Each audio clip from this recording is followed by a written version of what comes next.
तो आ गया आप स्वागत है आपका एजुकेशनल रिवॉल्यूशन पर। यहाँ मैं ना अपने हाथ से बने नोट्स को मैं पढ़ा रहा हूँ, तो आप अच्छे से पढ़ना, वीडियो को शुरू से लेकर एंड तक देखना और चैनल को सब्सक्राइब जरूर करना। Bye bye.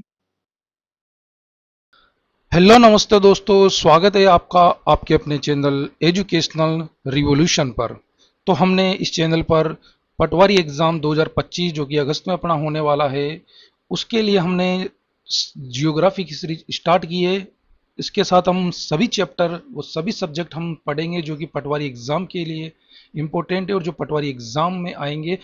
मतलब हम पटवारी एग्ज़ाम जो 2025 में होने वाला है उसको कंप्लीट करेंगे इस चैनल पे। तो हमने जो सीरीज स्टार्ट की थी राजस्थान की जियोग्राफी की, उसमें हमने जो पहला चैप्टर पढ़ा था वो पढ़ा था हमने जो राजस्थान की स्थिति और विस्तार था उसके बारे में पढ़ा था। उसमें हमने जाना था कि राजस्थान के झीलों के बारे में जाना, लंबाई चौड़ाई के बारे में जाना, अक्षांश देशांतर के बारे में जाना, मतलब जो जो इम्पोर्टेंट था वो हमने जान लिया। ठीक है, उसके बाद हमने जो सेकंड चैप्टर था वो स्टार्ट किया था राजस्थान के भौतिक प्रदेश के बारे में, जिसमें हमने जाना कि राजस्थान के भौतिक प्रदेश होते क्या है, उच्चावच क्या थे। फिर जो जो वैज्ञानिकों ने अपने अपने राजस्थान के जो भौतिक प्रदेश में जो डिवीजन किया उनके बारे में जाना, किसी ने 7 भागों में बांटा तो किसी ने चार चार में बांटा। और उसके बाद हमने ये जाना कि किस जो अपने राजस्थान के जो भौतिक प्रदेश उनका निर्माण कैसे हुआ, कौन सा भौतिक प्रदेश पहले बना, कौन सा प्राचीनतम है, कौन सा नवीनतम है। और जो आखिरी में जो हमने देखा कि जो वर्तमान जो अपना राजस्थान का जो वर्गीकरण है वो वर्तमान वर्गीकरण 4 भागों में है। पहला तो अपना जो वर्गीकरण है अर्थात भौतिक प्रदेश वो है अपना पश्चिमी मरुस्थल,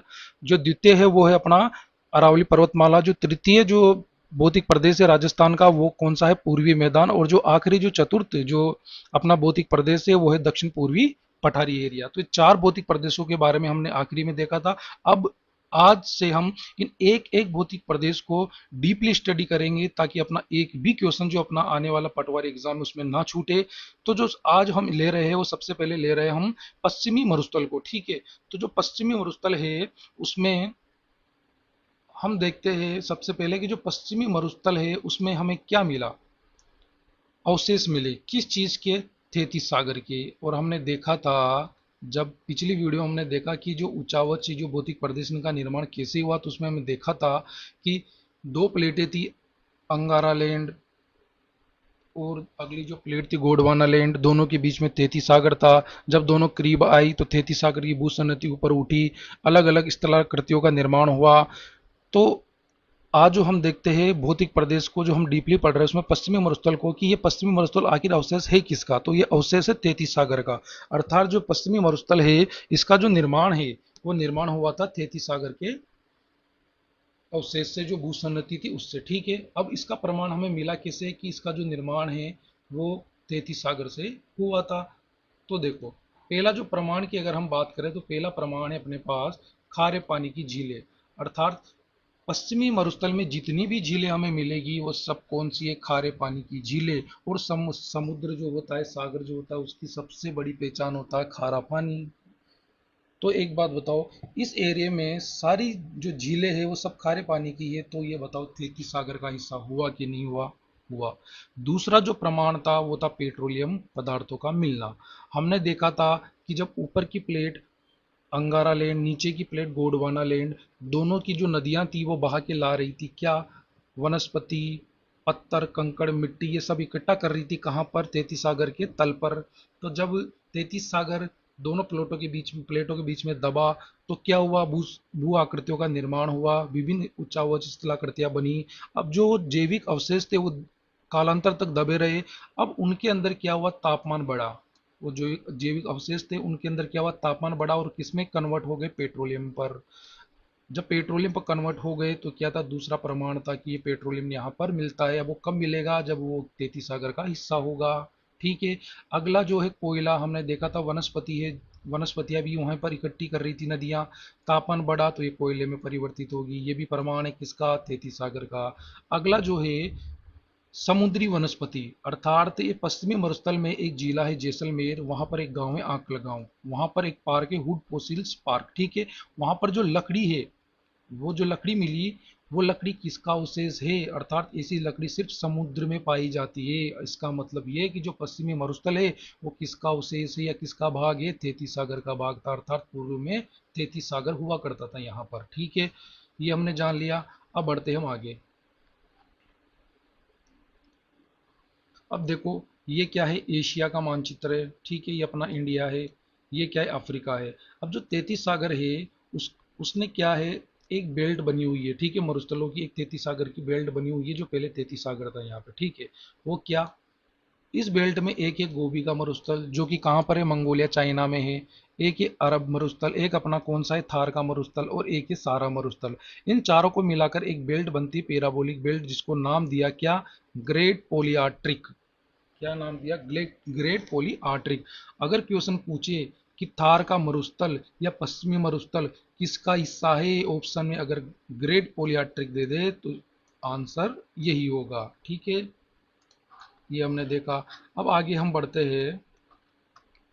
अब देखते हैं जो पश्चिमी मरुस्थल है अपना, ठीक है, वो देखा हमने विश्व के हिसाब से क्या हिस्सा है, कि पोली आर्टरिक का हिस्सा है। वो हमने देखा कि पैराबोलिक एक क्या है, पोलियाट्रिक है, जिसमें कौन कौन से मरुस्थल है, सारा मरुस्थल है, गोबी मरुस्थल, अरब मरुस्थल और थार का मरुस्थल है, ठीक है।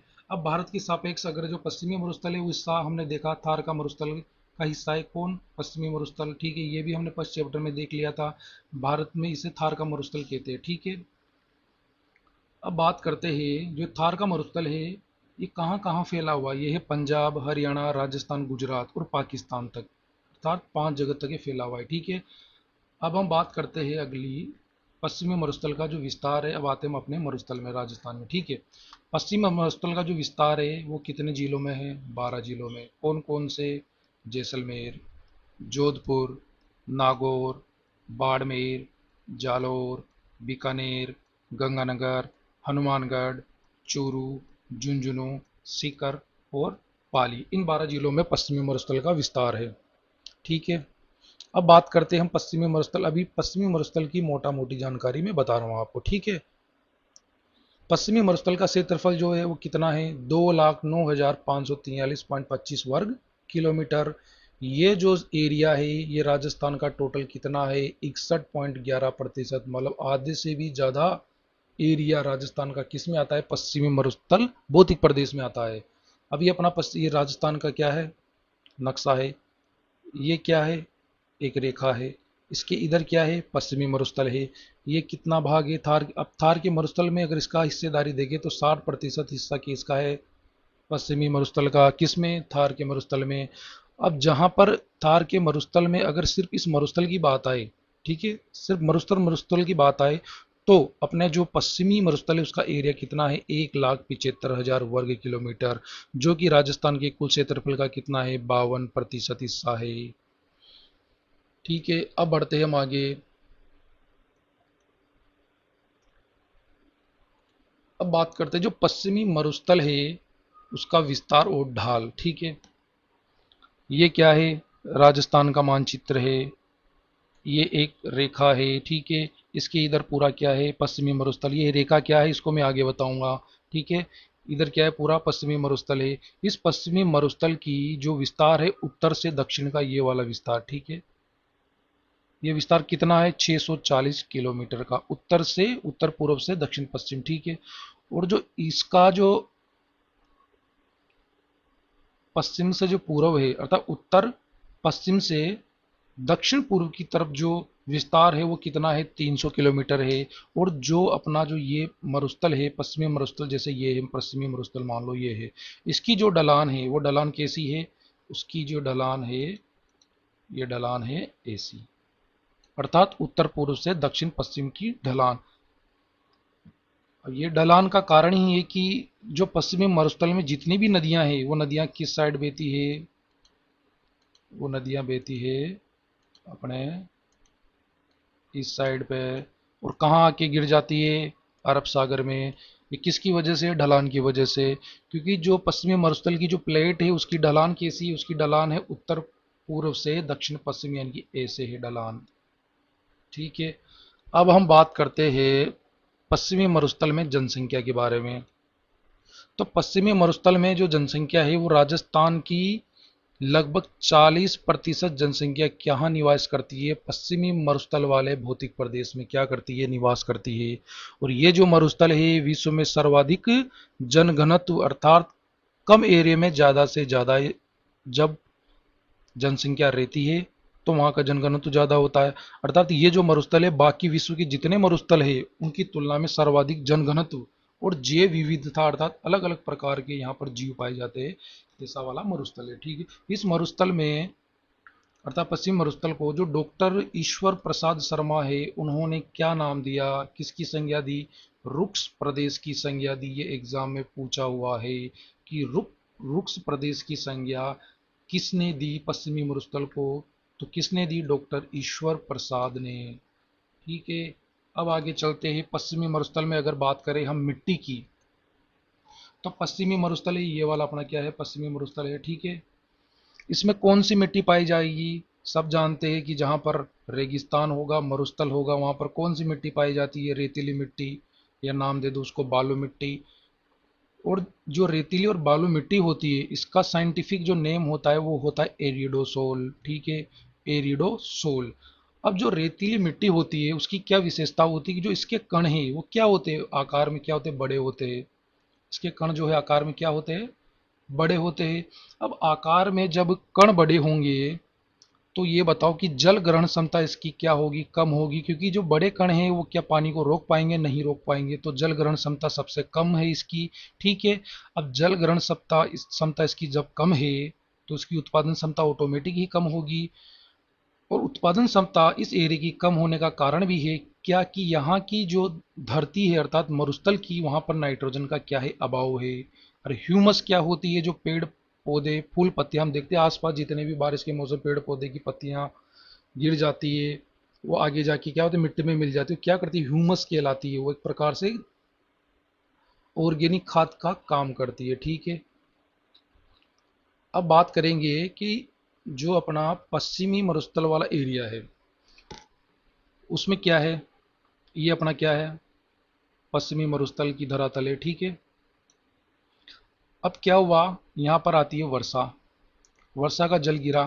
अब चूंकि यहाँ की मिट्टी है रेतीली, कण है मोटे, पानी को सोख नहीं पाएंगे, पानी जाएगा किधर? नीचे। अब जो यहाँ की जो धरातल है उसके भूगर्भ में क्या पाया जाता है? चूना पत्थर है। ठीक है, अब चूना पत्थर किसका बना होता है? अवसादी चट्टानों का बना होता है। अब अवसादी चट्टानों भी क्या होती है? मोटे कणों की होती है। अब वो भी क्या करेगी? पानी को रोक नहीं पाएगी, अंदर जाएगा पानी। ठीक है, अब नीचे क्या है? यहाँ पर जिप्सम की प्रचुर मात्रा में क्या होता है? जिप्सम पाया जाता है। जिप्सम क्या करेगा? पानी को नीचे नहीं जाने देगा। अब जब पानी नीचे नहीं जाएगा तो धीरे धीरे पानी का क्या होगा? वाटर लेवल बढ़ता जाएगा, पानी ऊपर आता जाएगा। ठीक है, ऐसे आते आते एक एक टाइम था 2006, जगह थी कुवास, जिला था बाड़मेर, वहां पर इस कारण से क्या आ गई? बाढ़ आ गई। मतलब धरातल से पानी निकला और चारों तरफ फैल गया, बाढ़ जैसी स्थिति बन गई। इसका कारण क्या था? भूगर्भ में जिप्सम का क्या था? भंडार था, इस वजह से वहां पर बाढ़ आ गई। ठीक है, यहां तक समझ में आ गया होगा। अब बात करते हैं हम पश्चिमी मरुस्थल में किसकी वर्षा की बात करते हैं, तो ये अपना है राजस्थान। ये जो रेखा मैंने कहा था आगे बताऊंगा, ये रेखा है 50 सेंटीमीटर वर्षा रेखा। देखो राजस्थान को दो भागों में सिर्फ दो ही चीजें डिवाइड करती है, एक तो है काल्पनिक और एक है जिसको हम वास्तविक आंखों से देख सकते हैं। सबसे पहली है अरावली पर्वतमाला। ठीक है, कौन सी? अरावली पर्वतमाला, जिसको हम आंखों से देख सकते हैं। ठीक है, दूसरी है काल्पनिक रेखा है एक जो हमने बनाई है, जो कि वर्षा के आधार पर बनाई है। अर्थात जो ये रेखा है 50 सेंटीमीटर वर्षा रेखा, इस रेखा पर स्थित जितने भी स्थान हैं वहां पर लगभग औसतन जो वर्षा होती है वो 50 सेंटीमीटर तक होती है। अर्थात इन 50 सेंटीमीटर वर्षा वाले स्थानों को मिलाकर हमने एक रेखा खींच दी जो भी राजस्थान को क्या करती है? दो भागों में डिवाइड करती है। तो राजस्थान को सिर्फ दो ही चीजें डिवाइड करती है, एक तो अरावली पर्वतमाला जिसको हम देख सकते हैं, दूसरी है वर्षा रेखा, ये तो काल्पनिक वर्षा रेखा है जिसको हम देख नहीं सकते। तो जो काल्पनिक वर्षा रेखा है 25 सेंटीमीटर वर्षा रेखा, इसके जो पश्चिम वाला एरिया है ये क्या है? अपना पश्चिमी मरुस्थल है। अब देखो जैसे जैसे हम इस काल्पनिक रेखा से पश्चिम की तरफ जाएंगे, जो वर्षा जो औसत वार्षिक वर्षा है वो क्या होती जाएगी? कम होती जाएगी। तो इधर 50 है, 40, 30, 20, 10, और बिल्कुल यहाँ जो राजस्थान का जो आखिरी पश्चिमी बिंदु है वहां पर नाम क्या है? समगांव। जिला कौन सा है? जैसलमेर। वहां पर बिल्कुल भी वर्षा नहीं होती। और जहां पर बिल्कुल ही वर्षा नहीं होगी तो क्या पर बताओ वहां पर हरियाली होगी? नहीं होगी, बिल्कुल वनस्पति है। अर्थात वनस्पति विहीन गांव है, अर्थात बिल्कुल वनस्पति ही नहीं है वहां पे। कौन से गांव में? समगांव। ये गांव कौन सा है? राजस्थान का सबसे पश्चिमतम स्थान है। ठीक है, तो इस स्थान को राजस्थान का क्या कहते हैं? थंडर बोल्ट कहते हैं, जहां पर क्या होती है? सिर्फ बिजली चमकती है। ठीक है, ये समझ में आ गया। अब आगे बढ़ते हैं। अब हम देखते हैं जो पश्चिमी अपना मरुस्थल है उसकी अर्थव्यवस्था के बारे में। देखो, पश्चिमी मरुस्थल कैसा एरिया है? मरुस्थलीय एरिया है। वहाँ की अर्थव्यवस्था ज़्यादातर किस पर निर्भर होगी? क्योंकि कृषि तो इतनी ज़्यादा विस्तृत और उसके मतलब पक्ष में ऐसी कोई दशाएं तो है नहीं वहां पे जो सबसे ज्यादा कृषि पर आधारित होगी। सबसे ज्यादा आधारित किस पे होगी? पशुपालन पे। आप भी कहीं पर जाते हो मरुस्थल में या कहीं पे वीडियो देखते हो, सबसे ज्यादा क्या देखते हो कि वहां के लोग क्या करते हैं? ऊंट, भेड़, बकरी, इन्हीं पर आधारित होते हैं, गाय। ठीक है, तो जो वहाँ की इंपॉर्टेंट जो मतलब अर्थव्यवस्था, जो मेनली अर्थव्यवस्था डिपेंडेंट है, वो किस पर है? पशुपालन पर। लेकिन कहीं कहीं जगह पर हमें कृषि भी दिखती है। क्यों? क्योंकि जो वहाँ के लोग हैं वो क्या करते हैं? चक्रीय कृषि करते हैं। अब ये चक्रीय कृषि होती क्या है? ये भी इंपॉर्टेंट है जानना। ठीक है, देखो, अगर हम पश्चिमी मरुस्थल की तुलना में बात करें इधर मैदानी एरिया या दक्षिण पूर्वी पठारी एरिया, तो वहाँ क्या होता है? जैसे खरीफ होगी तो खरीफ में क्या कर लेते हैं लोग? सोयाबीन कर लेते हैं। रवि का सीजन आया तो गेहूं कर लेते हैं, चना कर लेते हैं। लेकिन इनका जो पैटर्न है सेम यही रहता है। अगले सीजन में सिर्फ अगले साल भी, मतलब एक साल ऐसा करा, एक साल में दो बार फसलें करी। एक तो करी सोयाबीन, एक करी गेहूं। अगले साल भी सेम वही करेंगे। इससे क्या होता है? मान लो जैसे गेहूं करी, गेहूं में कोई कीड़ा लगा। अब वो कीड़ा जब जब है ना, अगले साल भी सेम वही फसल होगी। ये बताओ, वो कीड़ा खत्म होगा नहीं होगा? नए नए उसके रोग उत्पन्न होंगे। ठीक है, जिससे क्या होगा? एक तो खुद फसल नष्ट होगी, साथ में जो मिट्टी की उर्वरता है वो खुद खत्म होगी।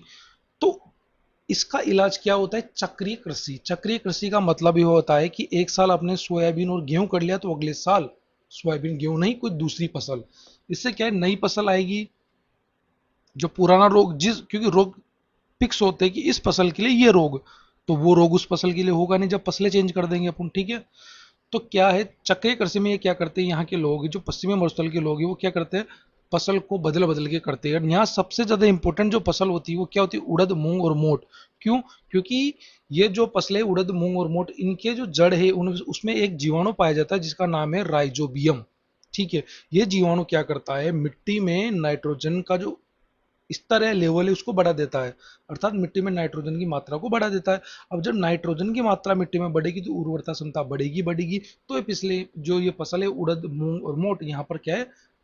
सक्सेस है। ठीक है, आई होप आपको समझ में आ गया होगा। अब आगे चलते हैं, आगे हम पुनः देखते हैं पश्चिमी मरुस्थल में वनस्पति।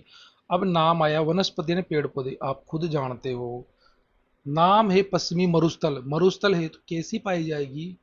देखा भी होगा आपने बहुत से लोगों ने कि मरुस्थल में क्या होते हैं? झाड़ियाँ उगती है, कांटेदार झाड़ियाँ होती है। उनमें पत्ते, किसी में तो पत्ते ही नहीं होते, किसी में होते तो कांटेदार होते हैं। तो ऐसी वनस्पति मरुस्थल में पाई जाती है। उसका नाम क्या है? उसको क्या कहते हैं?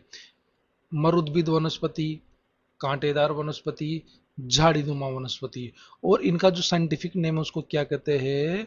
Zero fights. ये याद रखना है। ठीक है, अब चलते हैं कि पश्चिमी मरुस्थल में जो अपर्दन की शक्तियां हैं। सबसे पहले अपर्दन क्या होता है? देखो, हिमालय में जो पहाड़ है, पर्वत है, उनमें क्या ऊपर बर्फ जमी हुई है। ठीक है, धीरे धीरे पिघलते हैं। नदियों नदियां नदियां वहां से निकलती है। क्या करती है? उन पहाड़ों को काटते हुए मैदानी एरिया, उत्तर प्रदेश राज्य, उत्तर प्रदेश में, ये तो उत्तराखंड, दिल्ली, हरियाणा वाली एरिया में क्या करती है? मैदानी प्रदेश में जैसे एंटर होती है, मिट्टी को काटते हुए ले आती है और ऊपर से क्या कर देती है? पत्थरों को भी ले आती है। तो क्या कर रही है? अपरदन कर रही है, मतलब कि जमीन को काट रही है। ठीक है, काटना मतलब अपरदन। तो पश्चिमी मरुस्थल के परिप्रेक्ष्य में अपन बात करें तो सबसे ज्यादा अपरदन यहाँ पर कौन करता होगा?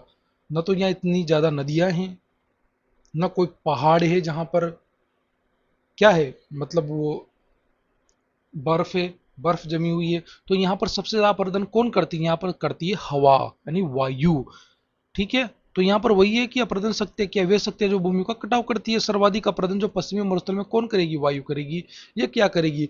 हवा चल देगी। रेतीली मिट्टी, रेतीली मोटे कणों वाली मिट्टी होती है। ठीक है, हवा के साथ उड़ेगी, एक स्थान से दूसरे स्थान तक जाएगी। इस प्रकार जो रेगिस्तान क्या हो रहा है? आगे बढ़ रहा है। ठीक है, और इसके साथ अपन भी आगे बढ़ेंगे। देखो, एक है आईजीएनपी परियोजना, मतलब इंदिरा गांधी नहर परियोजना, जो मेनली पश्चिमी मरुस्थल के लिए चालू की गई थी, ठीक है, राजस्थान के लिए। वो क्या था कि पश्चिमी मरुस्थल में सिंचाई के लिए पानी चाहिए था। आईजीएनपी इसी के लिए क्या है, चालू हुई। मतलब चालू तो दो तीन राज्यों की ये सहभागिता से एक परियोजना है, जिसमें राजस्थान ने मेनली पार्टिसिपेट इसीलिए किया ताकि उसका पश्चिमी मरुस्थल वाला भाग है वो क्या है, सिंचित हो सके। तो जो आईजीएनपी है उससे क्या हुआ, सिंचाई मतलब नहरें बननी स्टार्ट हो गई, ठीक है। उससे क्या हुआ, यहाँ पर वर्तमान में जो रबी की फसलें, व्यापारिक फसलों का क्या हुआ, उत्पादन प्रारंभ हो गया। लेकिन ये चीज कहाँ पर हुई, गंगानगर हनुमानगढ़ वाले एरिया में, हर जगह नहीं हुई, जोधपुर जैसलमेर में नहीं मिलेगी आपको। तो जो आईजीएनपी है वहां, उसके कारण क्या हो गया, सेम की समस्या भी उत्पन्न हुई, क्योंकि रेगिस्तान वाले एरिया हनुमानगढ़ श्री गंगानगर बीकानेर जोधपुर वाला। तो जो है ना, सेम की समस्या क्या होता है, दलदल होता है। अब दलदल कैसे सेम की समस्या उत्पन्न हुई, हम नीचे देखते, ठीक है। ये देखिए, मान लीजिए ये रेगिस्तान है, रेगिस्तान का क्या है, धरातल है, ठीक है। नदी आई या नहर आई, जो भी आई, यहाँ पर क्या हो गया, पानी इकट्ठा हो गया। धीरे धीरे पानी नीचे आया, चूना पत्थर की नीचे क्या है, धरातल में चूना पत्थर है, वो भी पानी को नहीं सोख सकता। पानी नीचे जाएगा, नीचे क्या है, जिप्सम, जो पानी को उसके नीचे नहीं जाने देता। अब पानी नीचे नहीं जाएगा ना, पानी को सोख सकता, धीरे धीरे पानी क्या जाएगा, ऊपर आ जाएगा। और ये वाली जो आसपास की जितनी भी जमीन है क्या हो जाएगी, दलदली हो जाएगी। तो नदियों के, ज्यादातर नदियों के किनारे या नहरों के किनारे क्या हो जाता है, दलदली एरिया बन जाता है, उसी को क्या कहते हैं, सेम कहते हैं। सबसे ज्यादा समस्या है श्री गंगानगर और हनुमानगढ़ वाले एरिया में, क्योंकि सबसे ज्यादा सिंचाई जो है ना वहीं पर होती है, नदियों नहरों से, ठीक है। अब जब आगे बढ़े तो देखते हैं, एक चीज देखते हैं हम सेम की समस्या का ही, जो कि क्वेश्चन में मतलब एग्जाम में बहुत बार पूछा गया है। ये है अपनी घग्गर नदी, ठीक है। इधर से आ रही है आईजीएनपी नहर, ठीक है। ये घग्गर नदी और इंदिरा गांधी नहर जहां पर एक दूसरे को काटती, वो स्थान है बड्डोपल। कहां पर है, हनुमानगढ़। तो राजस्थान में सर्वाधिक सेम की समस्या वाला स्थान कौन सा है, हनुमानगढ़ में बडोपल। ये क्वेश्चन बहुत बार एग्जाम में पूछा जा चुका है, ठीक है। आगे चले तो आगे है पश्चिमी मरुस्थल का विभाजन। जो ये चीज है पश्चिमी मरुस्थल का विभाजन, वो आगे नेक्स्ट क्लास में पढ़ेंगे, लेकिन थोड़ा बहुत आपको बता देता हूं।